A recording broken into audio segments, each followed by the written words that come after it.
न जाने कितनी चप्पलें पड़ी थीं, न जाने कितने कपड़े पड़े थे, महिलाओं की साड़ियां थी, कपड़े थे,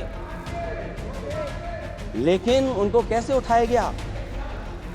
उन सबको उठाया गया जेसीबी मशीन से, ट्रैक्टर की ट्रॉली से। उनसे उठा करके कहां फेंका कोई नहीं जानता। एक तरफ तो जो लोग डिजिटल डिजिटल डिजिटल अध्यक्ष महोदय कहने को थकते नहीं हैं, लेकिन जब कुंभ में इतना बड़ा हादसा हो गया है तो यही सरकार डिजिट नहीं दे पा रही है। लाशें हैं जो मोर्चरी में पड़ी हैं, अस्पताल में पड़ी हैं। उसके बाद सोचिए सरकार क्या कर रही है। अपने सरकारी हेलीकॉप्टर में फूल भर करके फूलों को डालने का काम किया। सोचिए ये हमारी कहाँ की सनातनी परंपरा है। मैं जानना चाहूंगा अध्यक्ष महोदय, ये एक बता दें जो नया इन्होंने 10 साल के अंदर राष्ट्रीय मिलिट्री स्कूल खोला हो। और कंफ्यूज मत होना, राष्ट्रीय मिलिट्री स्कूल कौन से होते हैं, सैनिक स्कूल कौन से होते हैं। जिसको क्यूटो बनाने के लिए सपना देखा गया था, 10 साल पूरे हो गए हैं, अभी तक वहां पर मेट्रो की शुरुआत नहीं कर पाए हैं। कहीं ऐसा तो नहीं है कि सरकार के डबल इंजन आपस में ही टकरा रहे हों। अब तो जो खबरें हम लोग पढ़ते हैं, न केवल इंजन टकरा रहे हैं अध्यक्ष महोदय, अब तो डब्बे भी टकराने लगे हैं। आपका पैकेज कंजूस बनाता है कोई। कम से कम आपका दिल बड़ा होना चाहिए, और इतना बड़ा दिल हो कि किसान खुशहाली के रास्ते बजाए। आपने किसानों की आय दोगुनी नहीं की, आप आय दोगुनी नहीं कर पाए हैं। एक समय था जब कांग्रेस पार्टी उस पक्ष में नहीं थी, और अध्यक्ष महोदय मैं बड़ी जिम्मेदारी के साथ कहना चाहता हूं, अगर उसी समय कांग्रेस पार्टी भी पक्ष में होती तो आज हमें आपके सामने खड़ा नहीं होना पता, मांगना नहीं पड़ता जाति गणना। चीन जैसा देश केवल एक पे हमला नहीं कर रहा है अध्यक्ष महोदय, आपकी जमीन भी छीन रहा है और आपका बाजार भी छीन रहा है। और ये बात अगर गलत हो तो सरकार हमें बताए, वो आंकड़े दे। अगर कांग्रेस पार्टी का रास्ता था तो आपका रास्ता कांग्रेस पार्टी का क्यों है? जो हमारे बुंदेलखंड के साथी माननीय सदस्य चलते होंगे बुंदेलखंड के एक्सप्रेसवे पर, वो जानते होंगे प्रधानमंत्री जी उद्घाटन करके गए, पानी बरस गया, बुंदेलखंड बह गया, एक्सप्रेसवे बह गया। यूपी में अगर कोई भी एक भारत सरकार के एनएचएआई का एक्सप्रेसवे आया हो तो बता दें। एक भी कोई एक्सप्रेसवे दिया हो तब जब देश के प्रधानमंत्री को दो बार और नहीं तीसरी बार भी मौका दिया उत्तर प्रदेश ने। अध्यक्ष महोदय, मैं आपका धन्यवाद देता हूं कि आपने मुझे महामहिम राष्ट्रपति जी के अभिभाषण पे बोलने का मुझे समय दिया है। अध्यक्ष जी, मैं सबसे पहले आपका अभिनंदन एवं अभिवादन करते हुए आग्रह करना चाहूँगा कि मुझे बोलने के लिए जो समय दिया है, मैं उसमें से 2 मिनट का समय महाकुंभ हादसे का शिकार लोगों की आत्मा की शांति के लिए खड़े होकर के मौन रखना चाहूँगा। अगर किसी अन्य को भी सच्चे मन से मृतकों के प्रति सच्चा भाव है तो वो भी हमारे सांसदों के साथ खड़ा होकर के ये मौन श्रद्धांजलि अर्पित कर सकता है। माननीय सदस्य अध्यक्ष महोदय, अगली लाइन अध्यक्ष महोदय, ये विषय अध्यक्ष महोदय, आप सीनियर लीडर हैं। अध्यक्ष महोदय, ये अधिकार आपका है, कभी नहीं रही। ये मैंने विषय मेंशन करते हुए भरोसा है इस विषय पर मौन कर दिया था, इसलिए अध्यक्ष का अधिकार है। हाँ, मैं वही अध्यक्ष महोदय, ये जो बात मैं शुरू कर रहा हूं, जहां मैंने मौन 2 मिनट के लिए श्रद्धांजलि की बात की है, ये अधिकार मेरा नहीं है अध्यक्ष महोदय, ये अधिकार आपका है। मुझे पूरा भरोसा है आप पर कि जब अभिभाषण की चर्चा खत्म हो रही होगी उस समय 2 मिनट का मौन श्रद्धांजलि जरूर दी जाए जो श्रद्धालुओं की जान गई है। नहीं अध्यक्ष महोदय, नहीं अभी 1 मिनट आप लोग कुछ मत बोलो। नहीं कुछ नहीं अध्यक्ष महोदय, अभी तो अध्यक्ष महोदय मैंने बात शुरू नहीं की है, और जिन लोगों को तकलीफ है और जिनको दुख होना चाहिए उनके बारे में मैं, हालांकि वो बाद में कहना चाहता था महाकुंभ के बारे में, लेकिन अध्यक्ष महोदय, क्योंकि बहुत सारे माननीय सदस्य ये सुन नहीं सकते हैं, इसलिए मैं बात वहीं से शुरू करता हूं। आप देश के परम अभिभावक होने के नाते हमारा आपसे अनुरोध है कि जहां सरकार बजट के आंकड़े लगातार दे रही है, और जब मैंने अभिभाषण पढ़ा अध्यक्ष महोदय, बहुत सारे आंकड़े सरकार ने दिए हैं। आंकड़े देने से पहले महाकुंभ में मरने वालों के आंकड़े भी दे दें। महाकुंभ की व्यवस्था के बारे में स्पष्टीकरण देने के लिए मेरी मांग है अध्यक्ष महोदय, सर्वदलीय बैठक बुलाई जानी चाहिए। महाकुंभ आपदा प्रबंधन व खोया पाया केंद्र की जिम्मेदारी सेना को दी जाए। महाकुंभ हादसे के शिकार लोगों की मृत्यु, घायलों का इलाज, दवाइयों, डॉक्टर, भोजन पानी, परिवहन की उपलब्धता का आंकड़ा संसद में पेश किया जाए। महाकुंभ हादसे के लिए जिम्मेदार लोगों पर, महाकुंभ हादसे के लिए जिम्मेदार लोगों पर घोर दंडात्मक कार्रवाई हो। जिन्होंने सच छिपाया है उनको दंडित किया जाए। अध्यक्ष महोदय, हम डबल इंजन की सरकार से पूछते हैं, अगर अपराध बोध नहीं था तो आंकड़े दबाए, छिपाए और मिटाए क्यों गए हैं?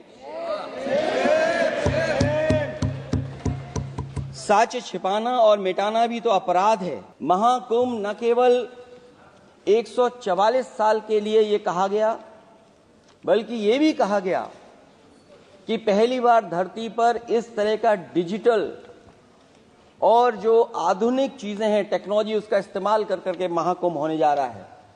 सीसीटीवी, ड्रोन, लाइव स्ट्रीमिंग के आधार पर जिनका दावा था कि वो डिजिटल कुंभ करा रहे हैं, वो मृतकों की डिजिट नहीं दे पा रहे हैं। अध्यक्ष महोदय, ये कहा गया कि 144 वर्ष के बाद ये हो रहा है। जहां तक मेरी समझ और जानकारी कहती है, जो एस्ट्रोनॉमी और एस्ट्रो चीजों को समझते होंगे वो ये स्वीकार करते होंगे, जो भी कुंभ होता होगा वो 144 वर्ष के बाद ही होता होगा। लेकिन ये कहा गया कि नक्षत्र ऐसे हैं। तो मैं अध्यक्ष महोदय सरकार से कहना चाहता हूं कि सतयुग से लेकर के कलयुग तक ये सनातन परंपरा रही है कि संत, महात्मा, साधु समाज मुहूर्त के हिसाब से शाही स्नान करते हैं। उसमें नक्षत्रों के हिसाब से जो सहयोग बनता है वही शाही स्नान का मुहूर्त होता है। लेकिन भाजपा के राज में ये सनातन परंपरा टूट गई। पहले सरकार ने संत समाज को शाही स्नान रद्द करने का आदेश दिया, जिससे अनादिकाल की सनातन परंपरा टूटी। और फिर जब देश भर में ये बात उठी, तो उन्होंने हादसे को छिपाकर फिर से आदेश दिया कि अखाड़े शाही स्नान करने जाएं। इससे सरकार ने पावन मुहूर्त के स्थान पर अपने मनमाने समय पर स्नान कराने का आदेश दिया। बात उस दिन या तिथि की नहीं होती है, बल्कि निश्चित मुहूर्त काल की होती है। ये सनातन परंपरा तोड़कर इन लोगों ने अच्छा नहीं किया। लोग पुण्य कमाने आए थे और अपनों के शव लेकर के गए हैं। चमत्कारी करिश्मा तो ये हुआ है, श्रद्धालुओं के शव मिल गए थे, पर सरकार स्नान करने वाले मरने वालों की बात स्वीकार नहीं कर रही थी। और इससे ऊपर ये बात जो वहां पर और हुई, अध्यक्ष महोदय, जब ये जानकारी हो गई कि कुछ लोगों की जान चली गई, लाशें हैं जो मोर्चरी में पड़ी हैं, अस्पताल में पड़ी हैं, उसके बाद सोचिए सरकार क्या कर रही है। अपने सरकारी हेलीकॉप्टर में फूल भर करके फूलों को डालने का काम किया। सोचिए ये हमारी कहां की सनातनी परंपरा है। मैं जानना चाहूंगा सदन के माध्यम से हमारे माननीय सदस्य बताएं कि जहां लाशें पड़ी रही हों, न जाने कितनी चप्पलें पड़ी थीं, न जाने कितने कपड़े पड़े थे, महिलाओं की साड़ियां थी, कपड़े थे, लेकिन उनको कैसे उठाया गया? उन सबको उठाया गया जेसीबी मशीन से, ट्रैक्टर की ट्रॉली से। उनसे उठा करके कहां फेंका कोई नहीं जानता, लेकिन जब उनको लगा कि वहां से बदबू आ रही है तो यही सरकार के लोग छिपाने लगे हैं। यही आपका महाकुंभ का आयोजन था। हमारे उत्तर प्रदेश के मुख्यमंत्री जी ने शोक नहीं प्रकट किया था। जब देश की राष्ट्रपति और प्रधानमंत्री जी ने शोक प्रकट किया, उसके बाद 17 घंटे बाद सरकार ने स्वीकार किया। अध्यक्ष मोदी, ये वो लोग हैं जो आज भी कोई सच्चाई स्वीकार नहीं कर सकते। इनका रास्ता क्या है मैं नहीं जानता हूं, कहां ले जाना चाहते हैं। लेकिन जब अध्यक्ष महोदय मैंने अभिभाषण पढ़ा है राष्ट्रपति महोदया का, तो वही पुरानी बातें कि 12 करोड़ शौचालय बन गए हैं, 10 करोड़ गैस कनेक्शन हो गए हैं, 80 करोड़ लोगों को राशन दिया जा रहा है, 25 करोड़ लोगों को मिडिल क्लास में शामिल कर दिया गया, न्यू मिडिल क्लास में शामिल कर दिया गया। 80 और 85 को अगर हम जोड़ दें अध्यक्ष महोदय 105 करोड़ हो गए। बच्चों को और जोड़ दें तो सरकार अध्यक्ष महोदय किसके लिए काम कर रही है? किसके लिए काम कर रही है? अगर 80 को राशन दें, 25 को न्यू मिडिल क्लास में जोड़ दें, 105 करोड़ हो गए। और जो बाकी बचे हैं हमारे देश की आबादी, जिसको 140 करोड़ बता रहे हैं, उसमें कम से कम बच्चे कुछ तो संख्या होगी, आधी आबादी की संख्या होगी। अगर उसको हम बाहर निकालें तो आगे आज सरकार किसके लिए काम कर रही है? वही बात पुरानी सुनने को मिलती है कि राष्ट्रीय मिलिट्री स्कूल बन गए हैं, राष्ट्रीय मिलिट्री स्कूल जिनमें बालिकाओं की भर्ती शुरू हो गई है। अध्यक्ष महोदय, ये एक बता दें जो नया इन्होंने 10 साल के अंदर राष्ट्रीय मिलिट्री स्कूल खोला हो। और कंफ्यूज मत होना, राष्ट्रीय मिलिट्री स्कूल कौन से होते हैं, सैनिक स्कूल कौन से होते हैं, ये कंफ्यूज मत होना। 10 साल में सोचिए अध्यक्ष महोदय, एक भी नया राष्ट्रीय मिलिट्री स्कूल नहीं खोला है। अगर खोला हो तो सरकार जरूर बताए। जो लोग कहते हैं हम ईज ऑफ डूइंग रिसर्च कर रहे हैं, अध्यक्ष महोदय इनकी ईज ऑफ डूइंग रिसर्च हमने देखी है। इनकी ईज ऑफ डूइंग रिसर्च अपनी इमेज चमकाने के लिए और दूसरे की इमेज बर्बाद करने के लिए ईज ऑफ डूइंग रिसर्च चल रही है। ईज ऑफ डूइंग बिजनेस, मैं देखता हूं जहां कहीं भी इन्वेस्टमेंट मीट होती है, देश के सभी मंत्री वहां पहुंच जाते हैं, सरकार के मुखिया भी जाते हैं वहां। मुझे याद है उत्तर प्रदेश में सबसे बड़ा आयोजन हुआ था इन्वेस्टमेंट मीट का। न केवल इन्वेस्टमेंट मीट इन्वेस्टर्स को बुलाया गया था, बल्कि डिफेंस एक्सपो के भी कार्यक्रम कई हुए थे।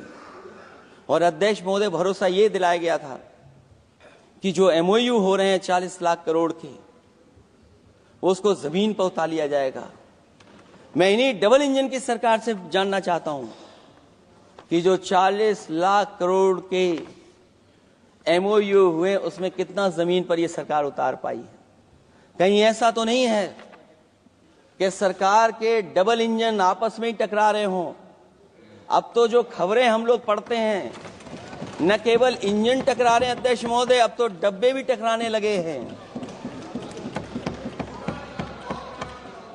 सुना है क्योंकि दिल्ली में चुनाव है, आप इंजीनियर की डब्बा हैं। ये हमारे पुराने माननीय सदस्य हैं, आप हम एक हैं, बस जगह अलग बदल गई। जिस विभाग के मंत्री हैं वो हमारा ही काम है, आप लोग अच्छा नहीं कर रहे हैं। अध्यक्ष महोदय, दिल्ली का चुनाव है तो मैंने राष्ट्रपति जी के अभिभाषण में सुना कि यहां पर मेट्रो की जो दूरी है वो दुगनी कर दी गई है, पटरी दुगनी कर दी गई है, एक्सपेंशन हो गया है इतना। अध्यक्ष महोदय, मैं स्वीकार करता हूं दिल्ली का चुनाव है, आप एक्सपेंशन की बात करेंगे, लेकिन कभी आपने क्यूटो का नाम सुना है? आपने वेनिस का नाम सुना है? मैं अध्यक्ष महोदय आपके माध्यम से, जिसको क्यूटो बनाने के लिए सपना देखा गया था, 10 साल पूरे हो गए हैं, अभी तक वहां पर मेट्रो की शुरुआत नहीं कर पाए हैं। और अध्यक्ष महोदय, मैं ये बात इसलिए कह रहा हूं, अध्यक्ष महोदय मैं इसलिए बात कह रहा हूं कि जिस समय समाजवादी सरकार थी, जितनी भी मेट्रो आज यूपी में चल रही हैं, सब की सब समाजवादियों की देन है, एक भी आपकी देन नहीं है। और इस समय पर मैं याद करना चाहता हूं, उस समय देश के प्रधानमंत्री मनमोहन सिंह जी को जब मैं पहली बार मुख्यमंत्री बनकर के उनसे मिलने गया था, मैं बहुत सारे उनके काम उत्तर प्रदेश के लेकर के गया था। आज वो हमारे बीच नहीं हैं, लेकिन कम से कम उन्हें इसी बात से याद कर रहे हैं, जो जो मैंने काम उस समय दिए थे, एक एक काम उस समय के प्रधानमंत्री जी ने मेरा पूरा कर करके, और उसका परिणाम ये हुआ है अध्यक्ष महोदय, और उसका परिणाम ये हुआ है कि आज उत्तर प्रदेश में जितनी भी मेट्रो चल रही है, चाहे वो लखनऊ की हो, कानपुर की हो, आगरा की हो, नोएडा की हो, ग्रेटर नोएडा को जोड़ रही हो, दिल्ली को जोड़ रही हो। और अध्यक्ष महोदय, जिस समय उद्घाटन हुआ था दिल्ली से नोएडा को जोड़ने वाली मेट्रो का, उस समय देश के प्रधानमंत्री एक विदेश के बहुत बड़े उनके साथ बैठ करके गए थे उद्घाटन करने। वो अगर किसी ने काम किया था पूरा, तो नोएडा अथॉरिटी और समाजवादी सरकार ने, उसमें आपकी देन कोई नहीं की। ये बात मैं मेट्रो की इसलिए कर रहा हूं कि जो लोग दिल्ली में मेट्रो बना रहे हैं, वो बनारस में मेट्रो क्यों नहीं बना पा रहे हैं? और दिल्ली का विकास अपने आप हो जाएगा, बस ये जो भारतीय जनता पार्टी की दिल्ली वाली सरकार है, वो हस्तक्षेप करना बंद कर दे। अध्यक्ष महोदय, रिवर लिंकिंग का कार्यक्रम कुछ दिन पहले प्रधानमंत्री जी ने किया। अध्यक्ष महोदय, मैं आपके माध्यम से, जहां किसानों के लिए एक नई चीज आ रही है, जिससे कि न केवल उनकी खेती बाड़ी बल्कि बहुत सा सुधार दिखाई देगा। खेती बाड़ी को भी पानी मिलेगा, पीने का भी पानी होगा। इंटरलिंकिंग पुरानी योजना है, और मुझे याद है जब पहली बार उसका MOU साइन हुआ था, उस समय दोनों प्रदेश के मुख्यमंत्री शामिल थे, लेकिन जब उद्घाटन हुआ है तो दोनों के प्रदेश के मुख्यमंत्री वहां से गायब थे। और वो कारण अगर जानना चाहोगे तो वो कारण भी बता दूंगा, अगर आप कहोगे तो। जहां इंटरलिंकिंग हो रही रिवर की, ये अच्छी योजना है।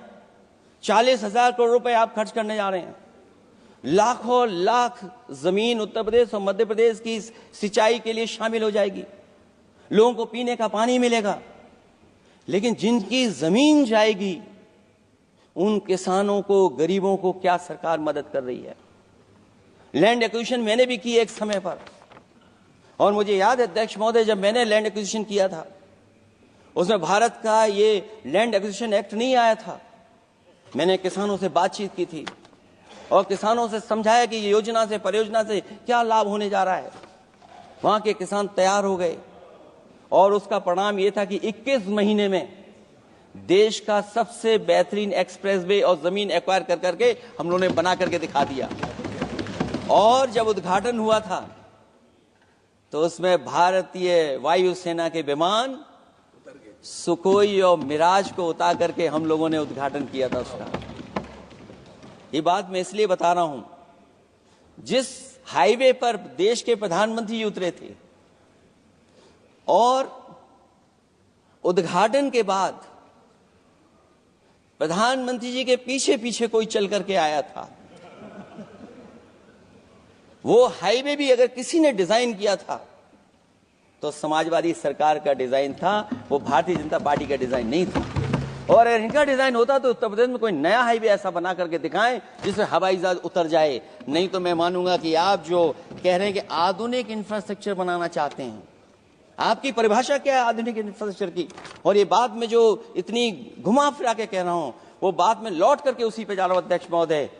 अगर 40,000 करोड़ की योजना बनी है रिवर इंटरलिंकिंग की, तो जिन किसानों की, जिन गरीबों की जमीन जा रही है, उन किसानों को आप सही तरीके से मुआवजा, मदद उनकी क्यों नहीं कर रहे हो आप? अध्यक्ष महोदय, मैं इस अभिभाषण के माध्यम से जब सदन में जवाब आए तो उन किसानों की मदद होनी चाहिए। वो किसानों के पास कुछ नहीं है। उसके बाद आपका जो पैकेज है, आपका पैकेज पता नहीं क्यों कंजूस बनाता है कोई, आपका पैकेज कंजूस बनाता है कोई। कम से कम आपका दिल बड़ा होना चाहिए, और इतना बड़ा दिल हो कि किसान खुशहाली के रास्ते बजाए। आपने किसानों की आय दोगुनी नहीं की, आप आय दोगुनी नहीं कर पाए हैं। कम से कम उन्हें वो मदद करने का काम करें। इसमें अध्यक्ष महोदय, मैं राष्ट्रपति जी के अभिभाषण पर पढ़ रहा था कि सोलर को लेकर के और रूफ टॉप सोलर एनर्जी को, स्कीम को लेकर के बहुत बड़ी योजना और कई हजार करोड़ रुपए सरकार खर्च कर रही है। मुझे याद है जब देश के राष्ट्रपति कलाम साहब थे, उन्होंने एक प्रेजेंटेशन किया था सरकार के सामने, और प्रेजेंटेशन के बाद मैंने उनसे निवेदन किया कि अगर ये योजना मैं कर दूं तो आप क्या उद्घाटन करने आएंगे? उन्होंने कहा कि अगर ये आप कार्य योजना लागू कर देंगे तो उद्घाटन करने भी मैं आऊंगा। अध्यक्ष महोदय, उस दिन आंधी तूफान था, टेंट बिल्कुल उड़ गया था।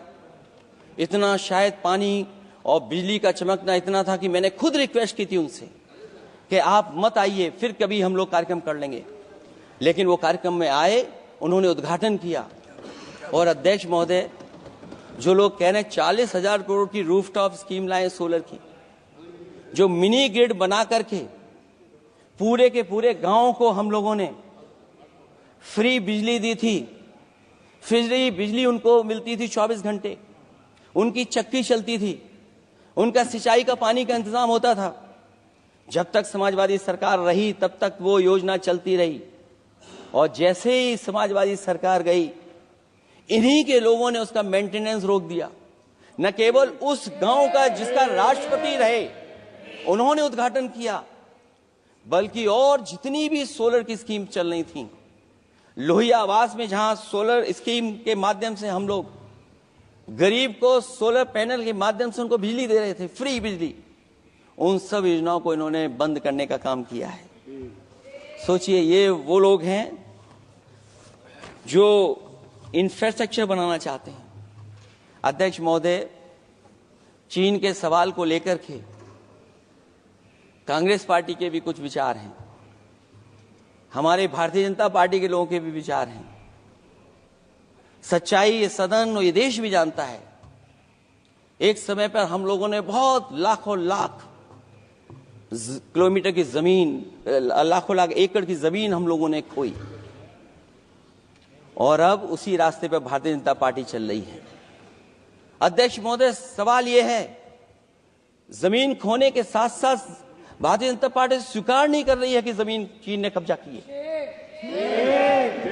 और ये बात अगर हम लोग कह रहे हैं तो जो अखबारों में खबरें निकलती हैं, टीवी पे कभी कभी खबरें आती हैं, अध्यक्ष महोदय सरकार को कहिए कि ऐसे चैनल, ऐसे अखबारों पे एफआईआर लिखा कर उन्हें जेल भेज दो। क्योंकि कुंभ की जो खबर चलाना चाहते थे, कुंभ की जो खबर देना चाहते थे, उन कुछ साथियों पे आपने एफआईआर लिखा दी है। अगर कुंभ पर सच्ची खबर दिखाने वालों पे आप एफआईआर लिखा सकते हैं, तो फिर चीन की खबर, जो खबर चला रहे हैं, उस पर भी आपको एफआईआर लिखवानी चाहिए। दूसरा, हमारा एक जाति जनगणना का मसला बहुत पुराना है, ये कोई नया नहीं है। आरक्षण के सवाल पर इस देश में दक्षिण भारत से लेकर के उत्तर भारत में और देश में जगह जगह पर बहुत सारे नेता ऐसे रहे जो आज हमारे बीच नहीं हैं, जिनकी वजह से हम आज उस आंदोलन को आगे ले जा रहे हैं। बाबा साहब भीमराव अंबेडकर जी का जो संविधान है, उसके तहत जो हमें हक अधिकार मिले हैं, आरक्षण की व्यवस्था है, उस व्यवस्था को और मजबूत बनाने के लिए जाति जनगणना होना चाहिए। उसके पक्ष में अब तो कांग्रेस पार्टी भी है, एक समय था जब कांग्रेस पार्टी उस पक्ष में नहीं थी। और अध्यक्ष महोदय, मैं बड़ी जिम्मेदारी के साथ कहना चाहता हूं, अगर उसी समय कांग्रेस पार्टी भी पक्ष में होती तो आज हमें आपके सामने खड़ा नहीं होना पता, मांगना नहीं पड़ता जाति गणना। लेकिन अध्यक्ष महोदय, मैं अपने कांग्रेस पार्टी के साथियों से भी कहना चाहूंगा, अध्यक्ष महोदय, मैं कांग्रेस पार्टी के साथियों से भी कहना चाहता हूं, हम आपके साथी हैं और इस मुद्दे पे तो हम आपके साथ और आपके आगे भी चल करके आपका साथ दे देंगे। अब जाति जनगणना को कोई नहीं रोक सकता है। एक दिन ऐसा आएगा अध्यक्ष महोदय, एक दिन ऐसा आएगा, कोई टकरार नहीं है, आपके इंजन जैसे नहीं है। आपका एक इंजन, अध्यक्ष महोदय, ये अध्यक्ष महोदय, हम तो, मुझे कभी कभी ये लगता है कि प्रधानमंत्री जी जितना अपने लोगों को ध्यान दे करके समझाते हैं, इतना ये समझते ही नहीं है। वो अध्यक्ष महोदय, वो सबसे ज्यादा सोशल मीडिया के बारे में जानकारी रखते हैं। आप भी जानकारी रखा करो। अगर आप जानकारी रखोगे तो आपको सच्चाई पता लग जाएगी। एक इंजन ने नमस्कार नहीं किया था दूसरे इंजन को, अगर याद हो तो पता कर लें। और ये बात अगर छिपी हुई हो, ऑनरेबल मेंबर, अध्यक्ष महोदय, अभी तो मैंने शुरू नहीं किया, मेरा लिखा हुआ बहुत लंबा है। कंक्लूड करें, आप समाप्त करें प्लीज। और अध्यक्ष महोदय, एक सवाल और बड़ा उठा है, नौकरी को लेकर के, रोजगार को लेकर के, और हमारे भारत की जो मैन्युफैक्चरिंग सेक्टर है उसको बढ़ावा कैसे दिया जाए। चीन जैसा देश केवल एक पे हमला नहीं कर रहा है अध्यक्ष महोदय, आपकी जमीन भी छीन रहा है और आपका बाजार भी छीन रहा है। और ये बात अगर गलत हो तो सरकार हमें बताए, वो आंकड़े दे। अगर कांग्रेस पार्टी का रास्ता था तो आपका रास्ता कांग्रेस पार्टी का क्यों है? अगर कांग्रेस पार्टी का वो रास्ता था तो आपका रास्ता क्यों है वो? मैं तो जानता हूं जिस दिन उनके सहयोगी साथी समझ लेंगे वो भी साथ छोड़ जाएंगे। दूसरा जो सवाल कहा गया है अध्यक्ष महोदय, जिस समय बाजार खोला गया, जिस समय हमारा व्यापार के लिए पूरा बाजार खोल दिया, हमसे ज्यादा वित्त को समझने वाले इकोनॉमिस्ट और बहुत सारे जानकार लोग वो मुझसे बेहतर समझते होंगे, लेकिन मैं ये बात समझता हूं कि जिस समय बाजार खोला गया उस समय ध्यान उतना हमारे देश की अर्थव्यवस्था पर नहीं रखा गया। अगर उसी समय पर मैन्युफैक्चरिंग सेक्टर को जिस जिम्मेदारी से रखना चाहिए था नहीं रखा गया, अगर उस समय रखा गया होता तो शायद अध्यक्ष महोदय हम लोग चीन से आगे निकल गए होते। आज चीन आ गए, हम लोग पीछे हैं। क्या आप इनको ज्ञान दे रहे हो क्या? अध्यक्ष महोदय, अपना रास्ता तो वही है, साइकिल वाला। इसलिए अध्यक्ष महोदय, अगर मेरा समय है अभी, क्योंकि मैं बहुत कुछ लेकर के आऊं, और जहां तक इंफ्रास्ट्रक्चर की बात है, आप कहते हैं कि देश का आधुनिक इंफ्रास्ट्रक्चर बनेगा, न केवल उसके नागरिकों को एक बेहतर जीवन देश की नई पहचान देता है, बल्कि देश को एक नया आत्मविश्वास भी देता है। अरे अगर ये बात सच है तो अध्यक्ष महोदय, मैं वो बात कहना चाहता हूं कि 2022 के चुनाव से पहले एक बुंदेलखंड एक्सप्रेस वे बनाया गया था, और जिसकी तैयारी को लेकर के देश के प्रधानमंत्री जी गए थे। कितनी सजावट हुई थी, कितनी तैयारी हुई थी। जो हमारे बुंदेलखंड के साथी माननीय सदस्य चलते होंगे बुंदेलखंड के एक्सप्रेस वे पर, वो जानते होंगे। प्रधानमंत्री जी उद्घाटन करके गए, पानी बरस गया, बुंदेलखंड बह गया, एक्सप्रेस वे बह गया। और सोचिए अध्यक्ष महोदय, कब उद्घाटन किया था आपने? 22 में, और आज भी मेंटेनेंस चल रहा है उसमें। 22 के बाद से आज तक भी मेंटेनेंस चल रहा है। और कहीं अगर आपने जो गाड़ियां बाजार में ला दी हैं, जो बाजार में आजकल अध्यक्ष महोदय जो गाड़ियां आ गई हैं, अगर वो कहीं अपनी रफ्तार से चलेंगी तो या तो पेट दर्द होगा या कमर का दर्द होगा, दोनों में से एक के लिए तो इलाज जाना ही पड़ेगा। और वो कितने हजार करोड़ का बना? 14,000 करोड़ का। इसी तरह गोरखपुर लिंक एक्सप्रेसवे यूपी में 91 किलोमीटर, जो हमारे रोड की जानकारी रखते होंगे, एनएचआई की जानकारी रखते होंगे, वो जानते होंगे कि गोरखपुर लिंक जो 2022 में शुरू हो जाना चाहिए था, वो अभी तक शुरू नहीं हो पाया। वो 91 किलोमीटर का 7,283 करोड़ का बन रहा है। जो पूर्वांचल एक्सप्रेस वे कभी समाजवादी सरकार ने उसको डिजाइन किया, उसको सब कुछ आगे बढ़ाया, वो 340 किलोमीटर का 22,000 करोड़ के लगभग का बना है। लेकिन जहां तक मैं बना करके छोड़ गया वहां से आगे नहीं बढ़ा, और अगर वो बढ़ गया होता तो बिहार और बंगाल के लोगों के लिए बहुत रास्ता आसान हो जाता। इसी तरह एक गंगा एक्सप्रेस वे बन रहा है, जिसके बारे में सरकार ने ये कहा कि हम कुंभ से पहले शुरू कर देंगे, कुंभ से पहले गंगा एक्सप्रेस वे शुरू हो जाएगा। अध्यक्ष महोदय, वो नहीं शुरू हो पाया। मुझे लगता है जिस रफ्तार से वो काम हो रहा है, अगला जब अर्धकुंभ आएगा तब तक ही बन पाएगा वो। ये बातें मैं इसलिए बोल रहा हूं अध्यक्ष महोदय, क्योंकि यूपी को बिहार को दे दिया, हमें कोई तकलीफ नहीं है। बिहार भी तरक्की करे, हम भी साथ देंगे बिहार का, कोई तकलीफ नहीं है। लेकिन यूपी में अगर कोई भी एक भारत सरकार के एनएचआई का एक्सप्रेस वे आया हो तो बता दे। एक भी कोई एक्सप्रेस वे दिया हो तब, जब देश के प्रधानमंत्री को दो बार और नहीं तीसरी बार भी मौका दिया उत्तर प्रदेश ने। मैं अध्यक्ष महोदय आपका इशारा समझ रहा हूं, बाकी अध्यक्ष महोदय भाषण में अब बजट पे पढ़ दूंगा। मेरा बाकी भाषण बजट में होगा। मैं अपना भाषण खत्म करते हुए केवल इतना कहना चाहता हूं, मैं जो मेरे सुझाव आए हैं उन सुझावों को शामिल करे सरकार, और केवल प्रचार में न रहे सरकार। अध्यक्ष महोदय, मैं अपनी बात खत्म करने से पहले जो राष्ट्रपति जी ने कहा है, मैं भी सहमत हूं उससे। मैं उनकी सब लाइनें पढ़ना चाहता हूं। जो राष्ट्रपति महोदया जी ने कहा है, मैं उससे सहमत हूं। हमारा हिंदुस्तान 140 करोड़ आबादी वाला देश है। हमारे यहाँ भिन्न भिन्न राज्य, भिन्न भिन्न क्षेत्र, भिन्न भिन्न भाषाएं हैं, परंतु एक राष्ट्र के रूप में हमारी एक ही पहचान है, हिंदुस्तान। और हमारा एक ही संकल्प है, एक ही लक्ष्य है, विकसित हिंदुस्तान। आने वाले वर्षों में देश को विकसित राष्ट्र बनाने के लिए हम सभी दृढ़ संकल्पित हैं। इस संकल्प में देश के शहीदों की प्रेरणाएं हैं, पूज्य बापू के मानवीय आदर्श हैं, और सरदार पटेल जैसी मां भारती की संतान द्वारा हमें दिलाई गई एकता की शपथ है। हमें इन प्रेरणाओं को आगे रखते हुए एकता के इस समर्थ विकसित हिंदुस्तान के संकल्प को पूर्ण करना है।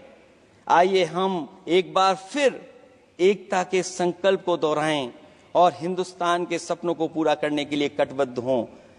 जब हम साथ मिलकर बढ़ेंगे तो हमारी भावी पीढ़ियां 2047 में अवश्य विकसित, सशक्त, समर्थ, समृद्ध, सोशलिस्ट, सेकुलर, डेमोक्रेटिक हिंदुस्तान देखेगी। मैं इतनी ही बात कहते हुआ, क्योंकि 10 बजट आपने पेश किए हैं, वो आप समझ गए होंगे, आप समझ गए बात को जो मैं कह रहा हूं। अध्यक्ष महोदय, जो बात मैं कह रहा हूं वो बात वहां तक पहुंच गई है। उनके चेहरे बता रहे हैं कि बात वो पहुंच गई है। और मैं अपने अंत में बस यही कहूंगा, क्योंकि 10 बजट के बाद ये अभिभाषण सुन रहे हैं हम लोग, 11वां बजट आ गया है। बजट हो ऐसा जिसमें सबके लिए उम्मीदें हों, समृद्धि की दिवाली और खुशियों की ईद हो। बहुत बहुत धन्यवाद अध्यक्ष महोदय, मैं आपका धन्यवाद देता हूं, और सभी माननीय सदस्यों का जिन्होंने सुनने का काम किया, बहुत धन्यवाद। आप देख रहे हैं नेट्रिक न्यूज, साहस सच कहने का।